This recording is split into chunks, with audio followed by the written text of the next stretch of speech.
So I've been in the business or the performing side of the arts, essentially all my life. I produce, I direct, I do run Sikes Movie Beat, which is a podcast. The reason why I chose to do it was because when I was growing up in Hollywood and as a young actor, and whenever I say young actor, I don't mean chronological age. I mean whatever you could be a young filmmaker at 90. It's just when you got into it. But for young people in the business, I started the website because I'd always wanted a mentor. One of my pet sayings is that it's show business, and you've heard that before, and it's that the show people don't know anything about the business side of the business, and the business people don't know anything about the show side of the business. That's why you have Hollywood blockbusters that come out, that are merchandising monsters, but are horrible movies because they're put together by people who are packagers and don't really care about the story in the way that maybe some of the old movie moguls did when they ran the studios. And then you've got other people who are so concentrating on being an artist or a craftsperson or a maverick filmmaker that they know nothing about the business side and how to connect up and how to actually advance their careers. So put together the podcast by interviewing friends of mine and contacts and colleagues who I said, would you be willing to share secrets and advice and tips and suggestions and what to do and what not to do when it comes to making movies and advancing careers, whether you're wanting to be a grip or a gaffer or a makeup artist, a producer, a director, an actor, whatever it might be, an agent or casting director. I do have numerous casting directors on my show, which, of course, all the actors tune in and listen to, but if you want to be a casting director, you should listen as well. If you want to be an actor, it's absolutely crucial that you listen, because I ask almost all of them a similar question each time, and the reason I do that is because the industry is vast, and some people, it's actually a small, tiny little family, but with a large array of different preferences in many cases, and yet there's an industry standard. Having said that there's an industry standard, everybody has a particular way of doing things as well, and so if you know what the particular... Howdy. How you doing? Good. Sorry I'm late. We are too. I'm just kidding. We're welcome. But you missed everything. We were just closing. We started early. And Really? no, I'm so. But thanks for being here. It's cool. So because everybody has a different way of wanting to do things, it's important that you know. So if you're an actor, for example, and you listen to my show and you hear, oh, it's such and such a casting director has this preference, well, then you know how to go in and appeal to her or him. Because that's why I ask the questions, so that people can listen and they go, oh, okay, if I'm going to slate for that person, here's how I'm supposed to do it. If I'm going to go and read for that person, here's how I should do it. If I'm going to, so anyway, the benefit is that you get to listen to professionals who are doing it each and every day. That's what they do for their professions. They've got good reputations, and they'll help you. It's a way of connecting you up with them and hearing from them. So. We're talking about casting, so I'm going to throw out what appears to be a rhetorical question, but I'm actually looking for an answer. What is casting? Or what do you think casting is? Now, I'm going to apologize right up front because I know the answer that I'm looking for. It's kind of like a professor, I know what the right answer is. I'm kidding. Do you want the whiteboard? I want the whiteboard, yeah. But no, what do you think casting is? What's casting about? That are needed for film. Okay, filling roles, huh? Choosing the right pieces of the puzzle. Choosing the right pieces of the puzzle, okay. Well, that's pretty much it. But you're filling the roles. You want to get the right person in the right role.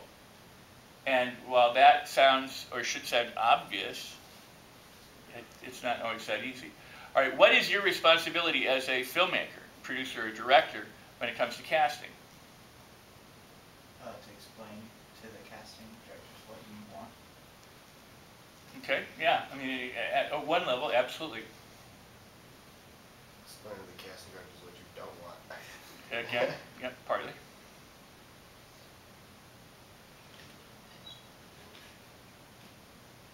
Well, I would put it this way. Casting is getting the right person, getting the best actor that you can afford for the part. And your responsibility as the filmmaker, producer, or director is getting the right person the best actor that you can afford. That's it. That's your job. Your job, yes, I know there's, you pull together, if you're a producer, you're pulling together a show. If you're a director, you got to think about shots. But when you think about it, there's only two things that any filmmaker, producer, director, especially director, should concern themselves with.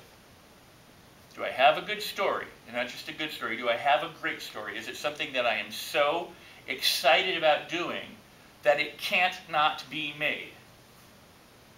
So if you got something like that, then hopefully you're going to have the passion and drive to work it for as long as it takes to work it in order for it to become a success and for it to get distributed and get out to the audience so that people can see the work.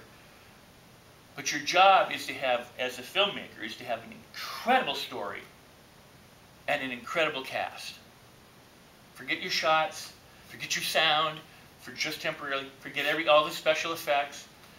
Because if you go back in history to before there was any of that stuff, there were just people dancing around fires and caves and all that kind of stuff. They were telling stories and they were performing the stories. Or you go to the Globe, you go to Shakespeare. It's about the talent of conveying the story through the animation of the performer. Nothing else. Casting and story is everything. Now, the director's job is to get this vision up on the screen, so they work with DPs. They do some of the shots, they have it lit, they get a good sound person, because sound, obviously, is probably more crucial than your picture. Because if the actors aren't heard, and if they aren't able to further the story, because you're missing important lines, or it's garbled, or they're static, or the actor's mumbled, then the audience isn't going to pay much attention to you. They're going to get up and they're going to walk out. The weakest part of your story is not just the fact that the story is stupid. It's also the weakest link is the worst actor in your story. Because it's the old saying, the weakest link in a chain is the thing that it'll pull apart. If you have it all beautifully cast except for one person, that one person is the linchpin on which everything turns because it pulls people out. So you think about it this way. Your job as a filmmaker, as far as I'm concerned, is to engross people, not to gross them out. Unless you're Rob Zombie or Richard Rodriguez or Quentin Tarantino or, But it's to engross people. It's to have them have an experience that they can't have anywhere else. You go to Six Flags, you go to Disneyland, you go on an incredible, ride somewhere. All of your sentences are alive for 50 seconds, 60 seconds, But you get off the ride going, well, I want to go do that again. It's because there were things that you saw, you heard, you felt, you got an experience. That's what movies should do to people. If people are just sitting there going,